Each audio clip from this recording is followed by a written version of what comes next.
Cool beans. Hello, welcome to This Week in Tech. People that were here live just saw a little video on our boy Spot, so let's bring that over. If you guys remember Spot, people that are here Nope. live, make sure type in chat just so I know you were here. Um, so yeah, we talked about Spot a few months ago. It's like Boston Dynamics, the people who kick a bunch of robots and things. Uh, they've been they've been testing their technology for years. Spot is the first thing to come out that they're actually selling. They haven't really sold a bunch, and all these yellow ones are actually they're kind of you've never heard of Spot. We had it, or maybe I might not have done it in every single This Week in Tech for a week or so, but it's these robots that can walk around. Um, and they can have a bunch of like proprietary things on them. Like some of them have claws. You can strap to their back. Some of them have sensors. I think at the end of the video, if we go a little bit further, they show some of these. That like it has a Camera little or the claw claw on it uses to it. open doors. Industry partners can also build their Um, own modules for more Different specialized but sensors. hard to imagine entertainment. Doesn't They say much. they had In news, one. there are all sorts of Whatever. comments about Um, that can go around and like search for levels of like gases, those sorts of things. Um, so like these are the beta units. Eventually, they're going to come up. They said they're only going to make probably like a few thousand of them in total. But they have industry partners they're working with that create these little add-ons. But right now, they're one of their industry partners is helping them with the fight against COVID-19. So what they're doing is they're giving like Padlets and different different tablets so that you can meet face to face with doctors. They can do simple things such as like take temperature. They can administer some types of medicine or like give medicine. They can monitor people without a doctor needing to be in the room, and then like doctors can help multiple people very quickly because multiple spots can be in different spots of or different areas. Another big thing that they can do is they have these big UV lights attached to them. So like hospital tents, those sorts of things, they can clean and disinfect uh, between uses really easily without anyone having to go in and do it. And they're just one of the robots that are kind of doing this right now. So this is the big one, but and probably chances are we won't have to use them too much for this, but it is kind of future proofing some of this. If this sort of situation ever happens again, we have a plan. They're also making all of their efforts to like this little device on here um, open source so that other people can use what Boston Dynamics have come up with in their own robots, so that they don't have to start from scratch. So kind of cool use case of this. Spots were made for like areas that were really difficult for humans to traverse, either because of terrain or because radiation levels or toxic gases, those sorts of things. So this honestly is like a pretty good use case for this type of technology. Speaking of bots, uh, let's talk about Starship and then a bunch of these sort of little robots. I'm gonna show this little 36-second thing, and then I'm gonna go live with my cam for you guys in Discord. Um, Starship.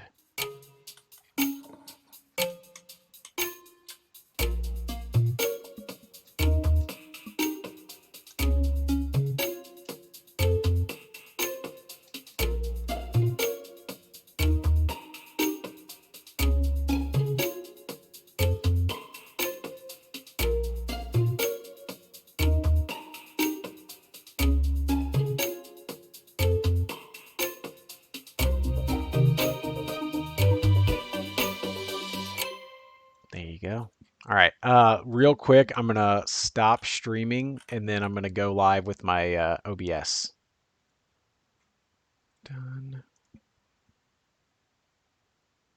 Uh, where is it? It's not there.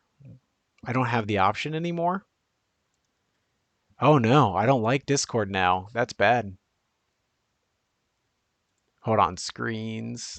Here's what I can do. Well, actually, no, I can't do that. That's a bummer, y'all. I can't go live with they've changed Discord. So I have to do this. At the end I'll go live with my screen as it with video. So, you can steal robots, but it's probably a bad idea because they have GPS and I'm sure you get fined pretty hard. Um, so, they're not in Cincinnati at all, but they are in quite a few towns and cities. And there's like a mad dash to make more of them right now. Uh, they're robots that can deliver groceries or food or things like that. Has anyone done like their fair share of like carry out or delivered groceries in the past month or so, or like their families? Have you guys done any? Has that changed a little bit? Unfortunately, I have not. But then Carson, yeah. Yeah, DoorDash. By the way, don't I'm pretty sure is DoorDash the one that they don't actually give tips to the drivers? I forget. Wait, is my mic working? It is. Sorry, Discord just said it wasn't. Gotcha. Yeah, it's because you were silent for a little while. DoorDash tips. Hold on a second. Yes, Dashers receive. Okay, that's good. Because I think for a while it was DoorDash that wasn't giving tips to drivers. And then last night I ordered takeout from a like a big family style meal from a restaurant, a local restaurant around me, and it was DoorDash, and I didn't realize it until afterward. I'm like, oh man, hopefully this tip that I just gave didn't go like not to the person. But yeah, a lot of you can go through DoorDash specifically, or a lot of like restaurants and things partner with them. Um, but yeah, so this is kind of an interesting use case for these because obviously there's less human interaction. You're not taking food from a person or a person going up to your house. It's a robot that comes over. It has a cooler on it, and you can just it'll open up and you take your food out, which is kind of cool. They're not the only ones doing this. There's quite a few other companies, and in fact, like Kroger. Hold on, no, yeah, it's down here. Kroger has like partnered with a few of them, like Neuro. They've and then like Walmart has partnered with both of these. So clearly, these companies are up and coming, and they're getting a lot of funding. I think Neuro got $1 billion in funding recently. Um, so these sorts of things you're probably going to see at some point. Maybe not too much around Westchester, Liberty Township, because it's a lot of like actual cars. Um, but maybe someday a driverless car will drive a bunch of these robots around to a neighborhood, and then those they'll go around to the different delivery spots. Yeah, it's locked while it's moving.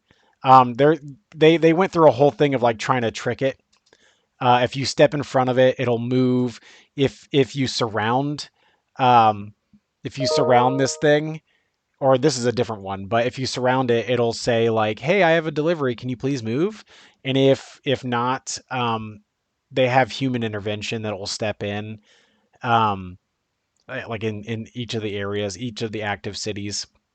They'll either get law enforcement involved or they'll just have someone try to pilot the situation from the robot.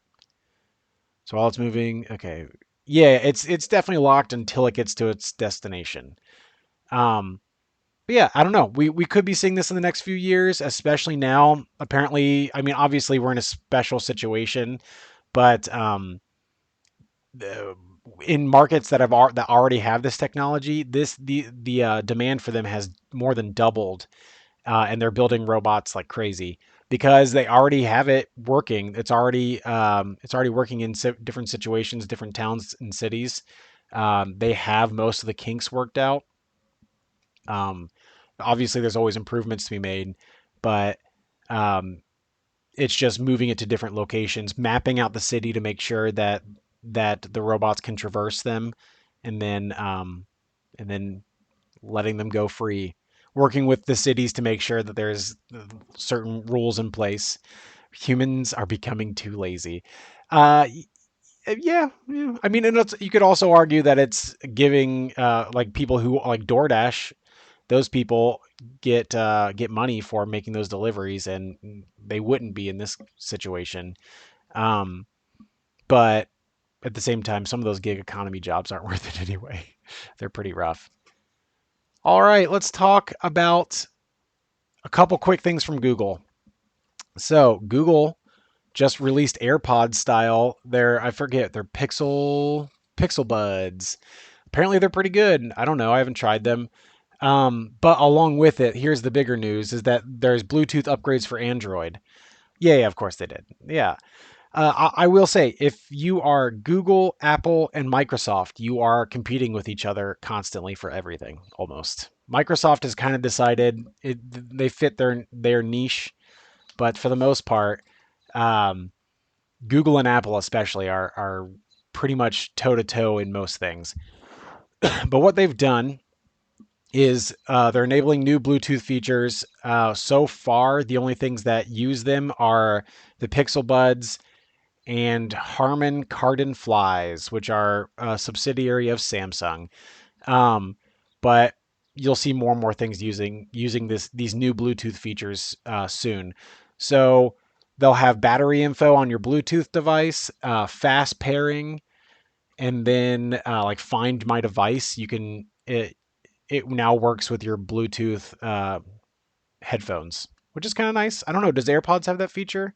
Find my AirPods. It'll show like where they last were in use or on at all. Okay, so it does. But so yeah, it's basically Google just upping their Bluetooth game to compete with Apple, because Apple has kind of had that corner of the market. Most Bluetooth headphones aren't as good as AirPods. And I'll be honest, Bluetooth headphones just aren't there anyway yet. They're not as good. If you're like an audiophile, you notice the Bluetooth headphones aren't as good. But AirPods are probably the best so far. Apparently, though, these new Pixel Buds are pretty great as well, even without noise cancellation. But I don't know. I haven't tried them. I haven't tried AirPods either, so I have no idea.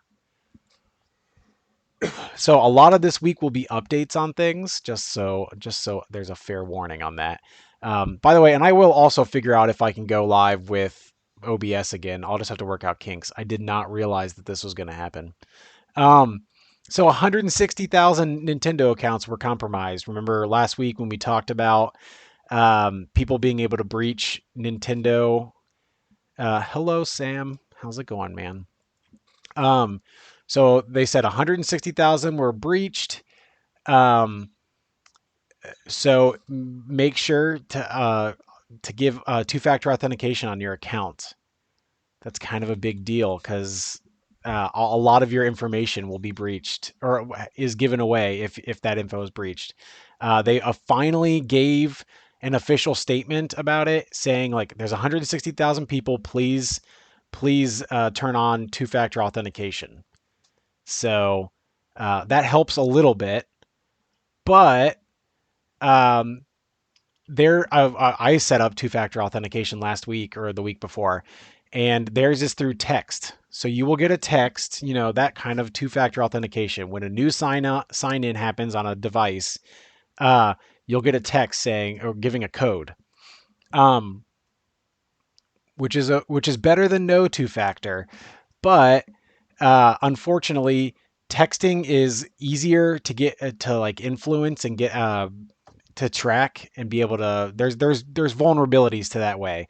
Basically, two-factor authentication through text is just slightly better than no two-factor. Which, by the way, if you don't know what two-factor is, it's when they tell you like, "Hey, we sent a code to this device. Um, you know, just type in the code here." That just is there to make sure it's an extra layer of security for your account. Um, but has anyone ever used like Google Authenticator or Duo or Authy or I don't know, there's a bunch of them. Yeah. Those are other versions of two-factor authentication that are much, much more secure than just sending a text to your phone. Duo. Yeah, I use Duo I go to Bowling Green. So for Bowling Green, and then I use Google Authenticator for a lot of stuff too, like Ubisoft. Yeah, and Steam. Yeah, those are Google Authenticator, I think both. So do that. And wow, Epic Game Store. They don't require uh, two-factor authentication, but they do have a bunch of free games every single week. They have like a new free game available if you claim it during that week. Well, now they're going to require two-factor authentication to do that, which I think is a good move because now there's like a good incentive to get two-factor authentication on your account. You want it? Oh, you want these free games? Okay, enable two-factor. Um, and they have the option of doing either through text or Google. No, actually, I don't know if they do Google Authenticator. I think they do Authy, LastPass, and Duo. So there you go. Uh, if you like Epic Game Store at all, in any, I don't have Epic Game Store. I don't, but or an account through them, but they give free games, so I'm not gonna hate on people who do. All right, so Comcast. This is an update on their story because remember, actually, hold on a second, real quick. Does Spectrum have a data cap? Saki's saying yes. So I know that Comcast does. I know I have Cincinnati Bell and they do not. So Comcast data cap is if you go over 1 terabyte of information downloading in 1 month, they will throttle your internet and or like charge you extra. Though it's $10 per month for like a certain amount, I think. But so during this whole quarantine process, they've waived that. And now they've just updated their waiver through June 30th. So there you go. None of us have Comcast, and that doesn't mean that Spectrum Charter is going to do the same thing because they've been really bad when it comes to all of this. But Comcast is doing that.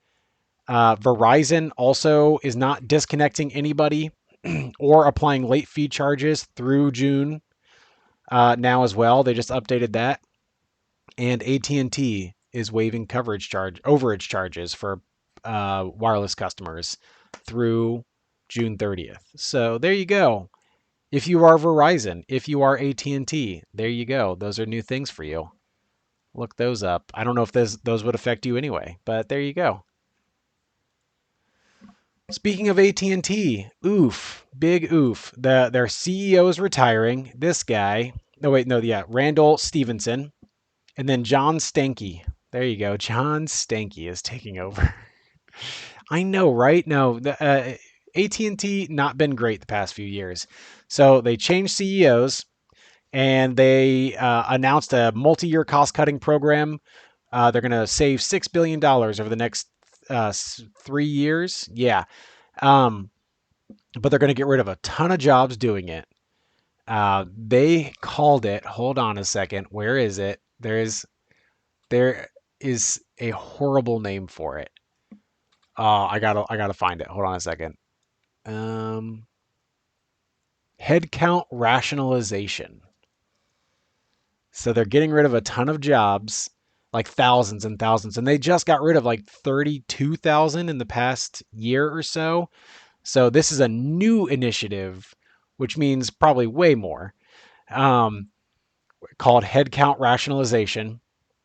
They also lost almost another million premium TV subscribers in Q1 of this year, and that's amidst like people being home quarantined. So like people are like getting new streaming services and things like that, and they're still losing customers. So not great. Just to end that, yeah, they've lost 23,000, almost 24,000 jobs since end of 2018. Just to put the final pin on that one, Stevenson, the guy who's leaving, his salary last year, 32 million. Stan Keys, the guy taking over last year, his was 22.47 million. So, not gonna talk about that one, but they definitely need to save a bunch of money. I wonder how they could do that. Anyway, So this one, this is just an example of a bunch of stuff that's going on right now. But uh, so a lot of these sites that are promoting like getting rid of the lockdown, protesting the lockdown, apparently are all made by one guy and his brothers. Not all of them, but a bunch of them. That is including, hold on a second, Reopen Ohio, Reopen PA, Reopen Minnesota, Reopen Iowa, Wyoming, Missouri, um, Texas. They're all owned by one person. Uh, he's using specific tools to help him just really like update them quickly, connected to a bunch of Facebook groups. So like, I don't know, it seems a little shady just because they don't live in all these states and they're being presented as if people in these states are protesting something, but really it's just one person. It makes it seem like it's much bigger on a much grander scale than it actually is, and that is called astroturfing. So that's a thing that is, I think it's always been around, but it's a big deal online nowadays uh, because a group of people can make it seem like a movement has a lot of traction. Flat earthers. We've all heard of flat earthers. A very, very small section of our population are flat earthers, but um, they can make it seem like a really big deal. So that's something that's happening right now. He is a gun lobbyist. I mean, that doesn't really matter. The real point of this story is that be careful where you get your information because a small group of people can spread a lot of misinformation very, very quickly. He's using a thing called, hold on a second. There is a link, I thought, so it should be pretty easy. Yeah, no, not Krebs on security. Domain tools. That's one of it's something. He's using a tool that's like a politics tool in order to spread out uh, information at a grand scale. So it seems like a bunch of people, but it's just him. So there you go. Interesting. This is just one example. It's on both sides. This is obviously saying one thing, but then I think both sides probably have this sort of thing happening. And then hooray! Wi-Fi 6E is a thing now. You probably don't even have Wi-Fi 6 on anything that you have yet, but Wi-Fi 6E is coming out. So yay. But that probably means that when you get something, it'll have the E tack to it, and you won't even worry about the original Wi-Fi 6. The big deal with this is, remember when we talked about 2.4 gigahertz and 5 gigahertz with Wi-Fi? Anybody? Can anybody tell me that you know what this is? I believe so. That's good. Okay, so we'll real quick go over it. So, your Wi-Fi router, yeah, yes, exactly. So your Wi-Fi router, a lot of you, maybe not all of you, but a lot of you have a Wi-Fi router that has two separate networks. It has a normal network, whatever your Wi-Fi network is called, and then like a 5G version. It'll say 5G or 5 or whatever. So you'll have a 2.4 gigahertz connection and a 5 gigahertz connection. 5 basically means that it there's more bandwidth, or like it can handle more devices and it's faster.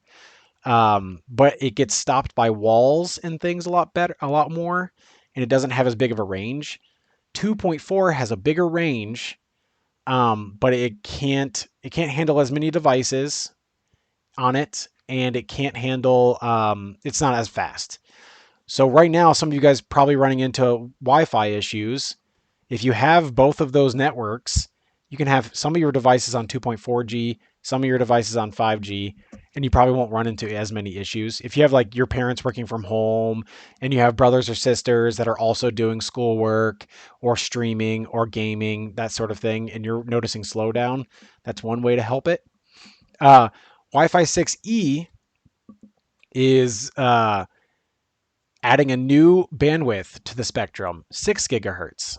So can anyone tell me what they think 6 gigahertz does? Yeah, no, I mean, that's not a bad idea either. That can also help. No, it's not a middle ground. It's actually slightly faster than 5G. Um, and hello, Noah.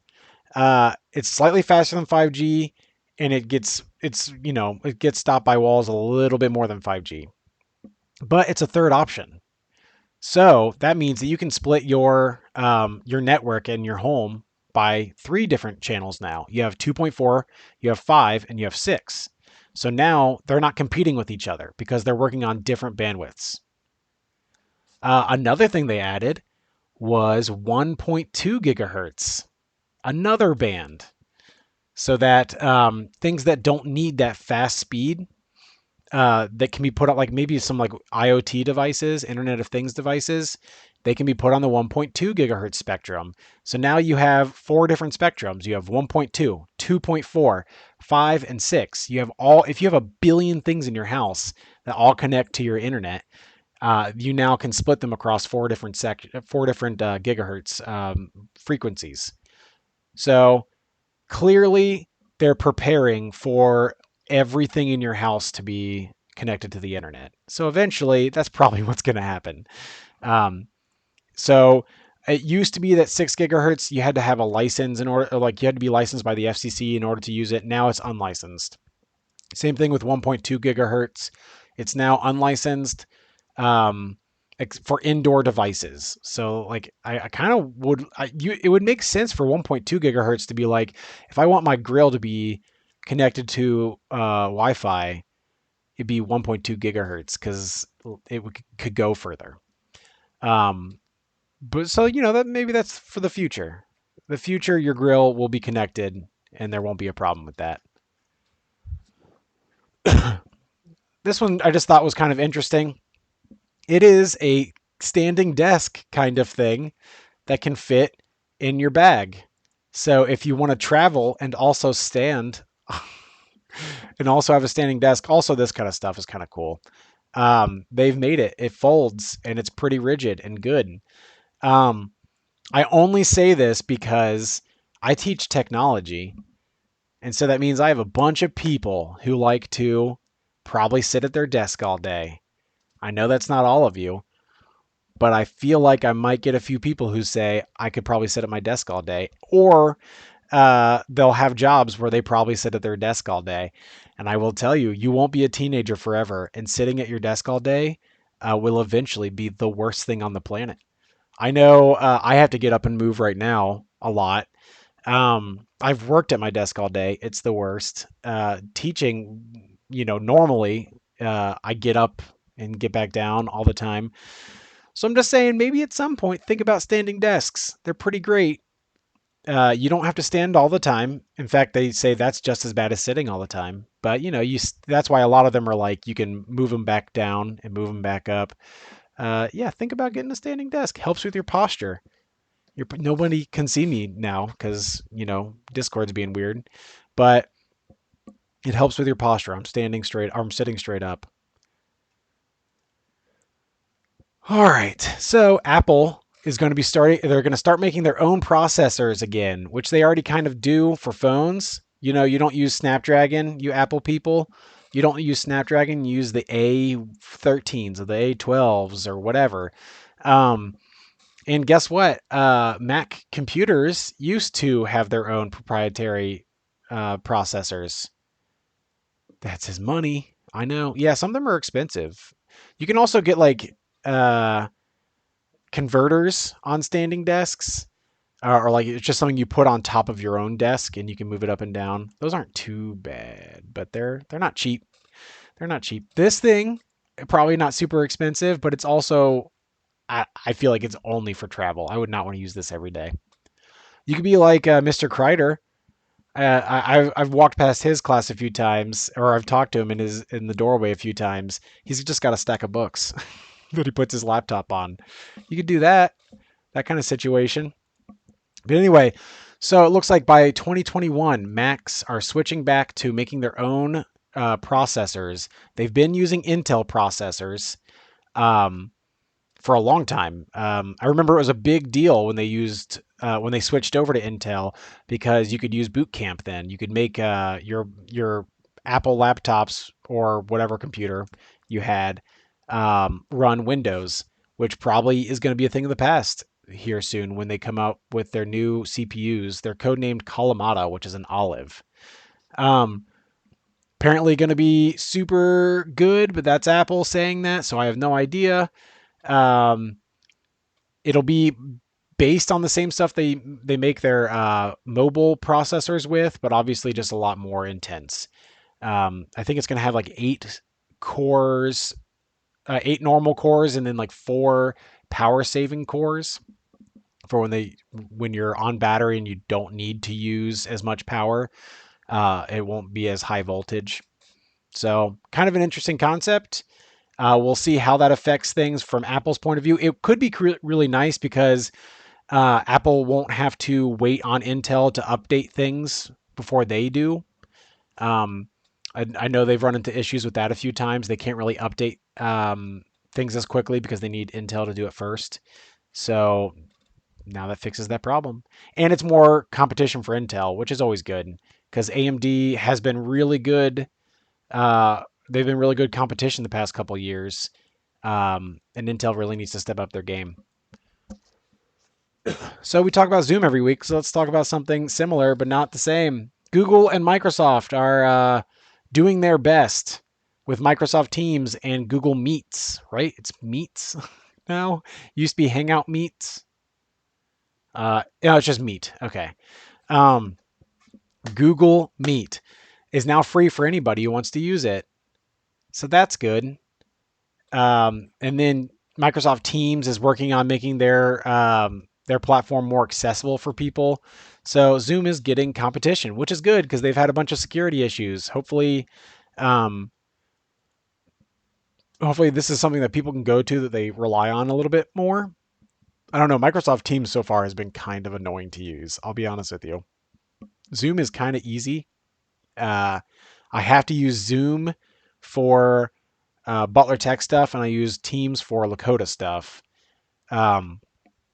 I've just run into Philip. You're saying you like Teams.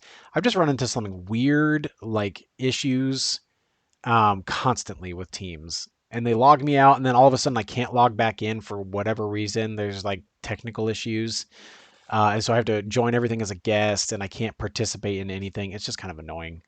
I have to be in the waiting room. Yeah, yeah. I don't know why. Sam asked. Teachers use Teams, but the students use Zoom. Yep. I don't know why. It's probably either a legal issue or they're paying for a certain license, and it would just be a lot more to have all the students be a part of it too. I honestly don't know specifically why. I'm sure they have a good reason, or a reason. I don't know if it's good, but they have a reason. So, yeah, they're both working to update their software and also make it really accessible for people. Making things free, upping the amount of people that can be in a video at once, which was a lot smaller for both of them, and now they're trying to reach that like 100-person goal for a free tier, and then having more people in this video wall at the same time. Because I think like Teams was limited to like 8, and Meet was limited to 16, and Zoom's at like 49 or something. So they're just trying to get the few things that Zoom does better. They're trying to compete with Zoom. So we'll see. And then hopefully this is the end of the Riot saga. 3 weeks in a row, we'll talk about Vanguard. So they have kernel level anti-cheat. We know this. They're saying that we're going to make it real safe with the bounty reward system. That's all there too. Now they're saying we're making a tool that you can easily turn off the kernel level anti-cheat tool. Or yeah, so they're making a thing like a setting where you can turn it off really easily. That way, when you're not playing, it's not on. Riot, they're a game developer. They made League of Legends, and they also make Vanguard, which is in closed beta, or was in. I don't know if it's still going on. So yeah, they've made a tool where you can turn it off when you're not playing. They still require it to be on when you're playing Vanguard, and if you turn it off, you have to reboot your system. So every time you're not playing Vanguard, if you want this anti-cheat tool to be turned off, you have to turn it off, and then next time you want to play, you have to reboot. Which honestly, people need to reboot more often than they do now anyway, so probably not a bad idea. All right, we're getting near the end, so I just want to tell you guys, if you haven't written in chat yet, make sure you do that. And then we're going to move on to Fallout 76. Fallout 76, actually a game now, apparently. Good, good. I'm glad to see people sticking around. Good, good, good. So yes, 76 came out in 2018? 2018? Or 2017? I don't remember. 2 years, yeah, okay. They've added NPCs and a bunch of other things. It's actually like kind of like a legitimate update, like really good, and it's free. I will say, still has like a ton of bugs that wouldn't be like okay in a released game, like a freshly released game, and it's 2 years on. But that's Bethesda for you. But it finally Okay, has my internet cut NPCs. out a little bit. What? I'm now back. Okay, that's good. Imagine not having four.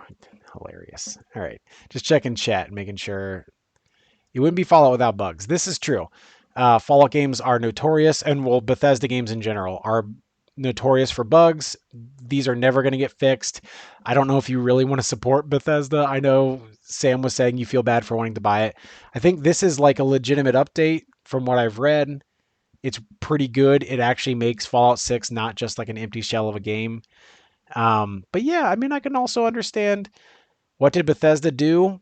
They promised a lot of things. I mean, like multiple games in a row, they promised a lot of things that they only kind of half delivered on. And this game was horrible, buggy, like a complete mess, unfinished. I would say it's now finished-ish, and it's 2 years on. So I don't know. Plus, like the people who stuck around with 76, they price gouged a lot. I don't know. They've done a lot of pretty shady things in the past few years. Um, but this game came out, like Fallout series is known for like interactions with non-player characters. So like a bunch of story and like making a choice, and there were no NPCs in the original game, and they're just now 2 years on are NPCs. The multiplayer was pretty horrible. I don't know. You could tell they never made a multiplayer game, and that they also didn't play test or do anything. So that's why people are mad at Bethesda. I just don't like Bethesda anymore. I just feel like they've had too many chances to get something. I don't know. They haven't fixed any of their problems after more than a decade. So that's my problem with them. And 76, yeah, this looks good. I don't know. There you go. If you want more Fallout, there you go. Yeah. Oh yeah, that's a thing. Yeah, there's no security at all, or there wasn't. I don't think there still is. So it was a real problem. That was a huge part of it. Like cheating was rampant because there was no security at all. No sort of anti-cheat. I don't know what they fixed or what they haven't since then. Anyway, so this is that's my thing. I was watching how to make no knead bread. By the way, guys, people are making bread right now, and this one doesn't use a lot of yeast. So, is their last chance before the company? Yeah, I agree. I kind of want to see what they do with Elder Scrolls 6 and see if they finally like fix all the problems they've had for so long, but I kind of doubt it. Just kind of curious, what have you guys been playing? I teach game design. What have you guys been playing? What have you guys been watching maybe? I don't know. We can talk for a few minutes. You can unmute if you want, or you can do it in chat. Either way, as long as it doesn't become crazy, one person at a time. Oh wait, I'm actually not muted. I can take a So you few see, minutes to do this.